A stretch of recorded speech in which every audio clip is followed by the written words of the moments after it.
तो खबरों की चर्चा तफसील से करते हुए सबसे पहले आपको बताएं कि हरियाणा की लोक लेखा समिति यानी कि पीएसी ने अपनी वार्षिक रिपोर्ट में भ्रष्टाचार के कई मामलों में बड़ी कार्रवाई की सिफारिश करी है, जिसमें एमडीयू के कंप्यूटराइजेशन के लिए 2010 में 6 करोड़ रुपए आवंटित किए गए थे, जबकि यूनिवर्सिटी ने नायसा यानी कि NYSA कम्युनिकेशंस को 32 करोड़ 31 लाख रुपए दिए। इस घोटाले की जांच पहले से जारी है। इसके बावजूद दूसरी कंपनी को हायर कर लिया गया और उस कंपनी को 1 करोड़ 4 लाख रुपए दिए गए। फिर भी एमडीयू में कंप्यूटराइजेशन का काम पूरा नहीं हुआ है। वहीं बात करें अगर एमडीयू के 40 कॉलेजों और संस्थानों के वर्गीकरण की, तो वर्गीकरण के लिए निरीक्षणों का जो परफॉर्म है अभी तक परफॉर्मा पूरा नहीं हुआ है, पूरा भरा नहीं गया, जबकि संस्थानों और कॉलेजों का वर्गीकरण 2011 से 17 के बीच होना सुनिश्चित था। इस मामले में पीएससी ने अधिकारियों की जिम्मेदारी तय करने की सिफारिश करी है।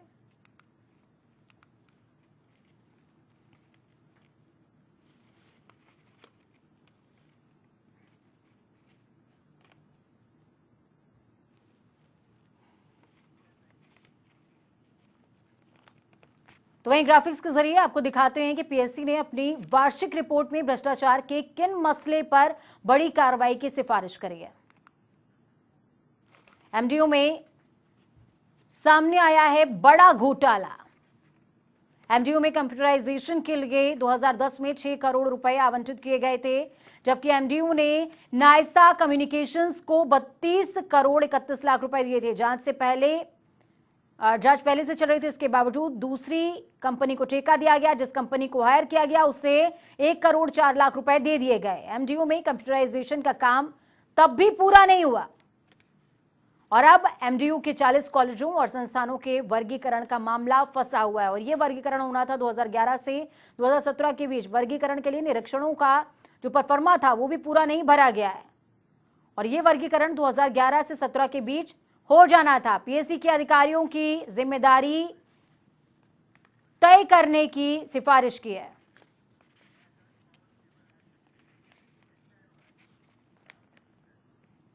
इस खबर पर ज्यादा जानकारी के लिए चंडीगढ़ से हमारे संवाददाता पवन सिवर जुड़ चुके हैं लाइव। पवन, क्या कुछ अपडेट है पूरे मामले में?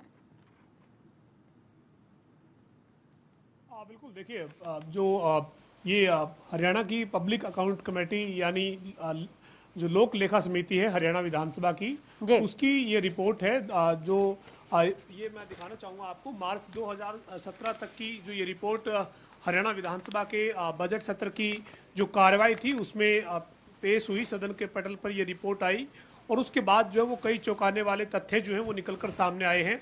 अलग अलग विभागों में, अलग अलग शहरों में कई जो है वो चौंकाने वाले भ्रष्टाचार के मामले सामने आए हैं। खासतौर पर हम जिस मामले की बात कर रहे हैं रोहतक के महर्षि दयानंद विश्वविद्यालय की, वहाँ पर जो है वो काफ़ी अनियमितताएं जो है वो सामने आई है और 2011 से लेकर 2017 के बीच में अलग अलग समय में जो काम दिया गया था उस काम के लिए पैसों का जो है वो भ्रष्टाचार किया गया और इसमें स्पष्ट लिखा है कि कॉलेजों में जो काम होना था और उस काम के लिए जो रिपोर्ट बनकर तैयार हुई, उस रिपोर्ट में ये कहा गया कि 6 करोड़ रुपए का जो काम आवंटित हुआ था उस काम का जो है वो महर्षि दयानंद यूनिवर्सिटी के मैनेजमेंट ने उसके लिए 31 करोड़ रुपए जो है वो अदा किए। यानी 6 करोड़ रुपए का जो पहले काम टेंटेटिव जो एक अमाउंट बना था वो 6 करोड़ 4 लाख के आसपास अमाउंट था और उस अमाउंट के बदले में 31 करोड़ रुपए जो है वो अदा किए गए।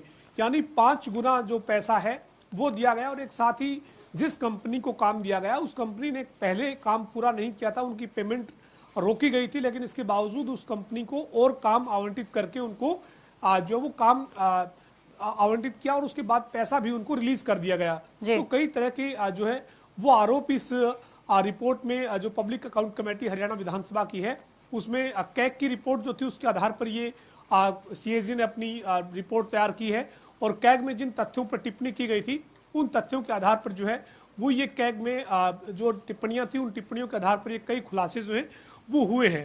तो अलग अलग समय में महर्षि दयानंद यूनिवर्सिटी में जो काम आवंटित हुआ था जिस कंपनी को, उसने जो है वो नियमों को ताक पर रखकर भ्रष्टाचार किया, उसके बावजूद जो है वो काम जारी रहा, काम उनको दिया गया और तमाम जो मामले हैं इसमें खासतौर पर 2016 में 2010 में 6 करोड़ रुपए का जो है वो काम जो आवंटित हुआ था उसकी पेमेंट विश्वविद्यालय ने 32 करोड़ रुपए की। देखिए आप समझ सकते हैं कि 5 गुना ज्यादा जो है वो पैसा कंपनी को दिया गया। इस मामले में जो जांच पहले ही जारी है, इसके बावजूद एक अन्य कंपनी को 1.25 करोड़ रुपए का और काम दे दिया गया और एमडीयू के 40 कॉलेज और संस्थानों के जो लिए काम सौंपा गया था उसका जो परफॉर्मा था, यानी कितना स्टाफ है, टेक्निकल स्टाफ कितना है और वहाँ पर लाइब्रेरी जो है वो उसका स्टेटस क्या है और कंप्यूटर लैब जो है उसका स्टेटस क्या है या अन्य जो लैब है उनका स्टेटस क्या है, वो पूरा परफॉर्मा बिना भरे, बिना कंप्लीट परफॉर्मे के ही उनको उनका जो पैसा है वो दे दिया गया। यानी काम का जो तरीका है काम करने का, उस काम करने के तरीके में जो शर्तें थी, नियम थे, उन नियमों को फॉलो नहीं किया गया। दो चीज यहाँ पर मैं समझना चाह रही हूँ, दो चीज अनियमितताओं के बावजूद पेमेंट रिलीज की गई। जी पवन, दो चीज यहाँ पर समझना चाह रहे हैं कि एमडीयू ने पहले से काम चल रहा था और पहली बार जो पैसे आवंटित किए वो नायसा कम्युनिकेशंस को आवंटित किए। आखिरकार ये 5 गुना पेमेंट क्यों किया गया? नायसा कम्युनिकेशंस से तार किसके जुड़े हुए हैं, ये पहला सवाल बनता है। और दूसरा ये कि जो वर्गीकरण का समय एक निर्धारित किया गया है 2011 से लेकर के 17, इसमें दोनों ही गवर्नमेंट कहीं ना कहीं सवालों के घेरे में है।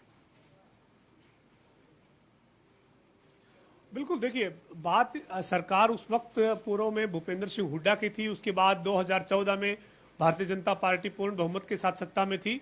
सरकार किसकी थी और किस सरकार में क्या हुआ ये तो सवाल है ही, लेकिन सबसे बड़ा सवाल है कि विश्वविद्यालय में लगातार घोटाला होता रहा। जो काम 2010-11 में शुरू हुआ था वो काम 2017 तक कंप्लीट नहीं हो पाया। जो काम महर्षि दयानंद यूनिवर्सिटी के अंडर में जो 40 से ज्यादा कॉलेजों के और संस्थानों के लिए जो काम दिया गया था उस काम को पूरा किया बिना ही उस कंपनी को पेमेंट कर दी गई। जो काम 6 करोड़ में 6.25 करोड़ में पहले एस्टिमेट में हो जाना चाहिए था, उस काम के बदले में जो कंपनी है उसको 32 करोड़ रुपए जो है वो दिए गए। ये साफ है कि भ्रष्टाचार के तार जो हैं वो बड़े स्तर पर जुड़े हुए हैं। इस मामले में जो घोटाला है उस घोटाले के तार जो हैं वो बड़े स्तर पर जुड़े हुए हैं। महर्षि दयानंद यूनिवर्सिटी के अंदर जिस तरीके के ये मामले उजागर हुए हैं, कैग ने जो अपनी विशेष टिप्पणी इन मामलों की जांच के दौरान की है और उसके बाद सीएजी की टिप्पणियों के बाद जो हरियाणा की पीएसी पब्लिक अकाउंटेंट कमेटी जो हरियाणा विधानसभा की कमेटी गठित है उसने जो जिम्मेदारी अधिकारियों की तय करने की सिफारिश की है, कई तरह के सवाल खड़े होते हैं कि तमाम जो ये मामले उजागर हुए, इन मामलों के उजागर होने के बावजूद कैसे पेमेंटें जारी की गई, उसके बावजूद फिर नया काम कंपनी को कैसे अलॉट किया गया।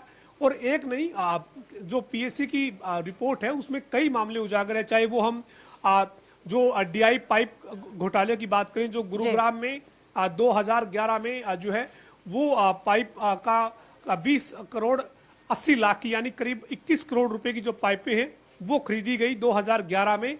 उनका इस्तेमाल 2017 तक नहीं हुआ, वो पाइपें यूं ही स्टोर में पड़ी रही।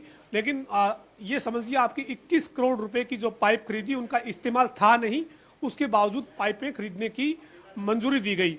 और जो हाई पावर परचेज कमेटी बनती है, यानी जो बड़ी खरीद के लिए मंजूरी देती है हाई पावर परचेज कमेटी, वो कमेटी जब सिफारिश करती है तब बड़ी खरीद को मंजूरी दी जाती है। लेकिन बिना कमेटी की सिफारिश के, या यूं कहें कि committee high power purchase committee को बाईपास करके 30-40% महंगी जो है वो खरीद की गई और बाहर से कंपनी को टेंडर दिए गए हैं। तो आप अनियमितताएं, चूक जो है वो बड़े स्तर की है। भ्रष्टाचार के इसके मामले जो है वो उजागर हुए हैं। उसके बाद ही कैग ने जो ऑडिट किया है, कैग की जो टिप्पणियां हैं उस टिप्पणी के बाद हरियाणा की जो पीएसी है उस पीएसी ने भी इस मामले में सरकार को अधिकारियों की जिम्मेदारी तय करने की और कार्रवाई की सिफारिश की है। जो एमडीयू का जो मामला है वो पहले ही जांच के घेरे में है, उस मामले की जांच हो रही है। इसके बावजूद जो वो अधिकारियों की जिम्मेदारी तय करने की बात जो है वो पीएसी ने की है।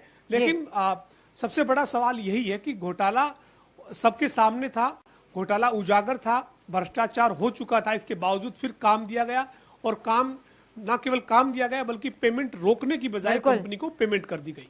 जी बिल्कुल। पवन, एक सवाल और रह जाता है मेरा कि जिस तरीके से यहाँ पर दूसरी कंपनी का जिक्र किया गया है जिसको पेमेंट रिलीज हुई है 1 करोड़ 4 लाख रुपए की, कई बार ऐसा दिखाया देखने को मिलता है, सुनने में आता है कि जो ऐसी दुकानें होती हैं या यूं कहें कि जो सिर्फ कागजों तक सीमित रहती हैं संस्थाएं, उनको टेंडर दे दिए जाते हैं। तो क्या दूसरी संस्था को हम ऐसा ही माने या फिर यह अभी जांच का विषय है?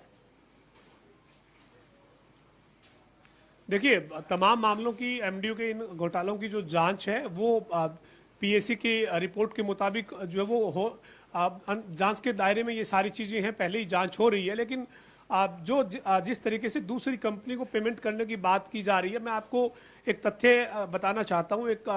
अगर कोई मामला एक कंपनी है, अगर वो कंपनी ब्लैकलिस्ट हो जाती है या उस कंपनी पर कोई आरोप लग जाते हैं, अगर वो कंपनी को सरकार उसके टेंडर को रद्द करने का प्रोसेस करती है, तो वही कंपनी, वही मैनेजमेंट दूसरी कंपनी रजिस्टर करवा कर रखते हैं और साठ गांठ के चलते पेमेंट और जो काम है वो उसी कंपनी के मैनेजमेंट को ही अलॉट हो जाता है। नाम बदलता है, चेहरे वही होते हैं। ये कह सकते हैं कि नाम बदलकर पूरा काम जो है वो दूसरी फर्म के नाम पर ट्रांसफर करवा लिया जाता है, क्योंकि इसमें जो भ्रष्टाचार है, जब संलिप्तताएं हैं, बड़े स्तर की संलिप्तताएं हैं, तो फिर जब सरकार से लेकर ब्यूरोक्रेट्स तक अगर जब सब की मिली भक्ति हो जाती है, तो इस तरीके के काम जो है वो बड़ी आसानी से जो मामलों में जो बड़े इस तरह के मामलों को अंजाम देने वाले जो लोग हैं, वो कंपनी, अगर एक कंपनी उनकी ब्लैकलिस्ट हुई या एक कंपनी पर कोई तलवार लटकी, अगर एक कंपनी का कोई टेंडर रद्द हुआ या एक कंपनी पर कोई किसी तरीके का अगर रोक लगती है, तो वही मैनेजमेंट, वही लोग दूसरी कंपनी, तीसरी कंपनी रजिस्टर करवा कर रखते हैं और इस्तेमाल बहुत बड़ा खेल है ये डॉक्यूमेंट का करके काम उन्हीं को ही अलॉट कर दिया जाता है। जी, बहुत बहुत धन्यवाद पवन।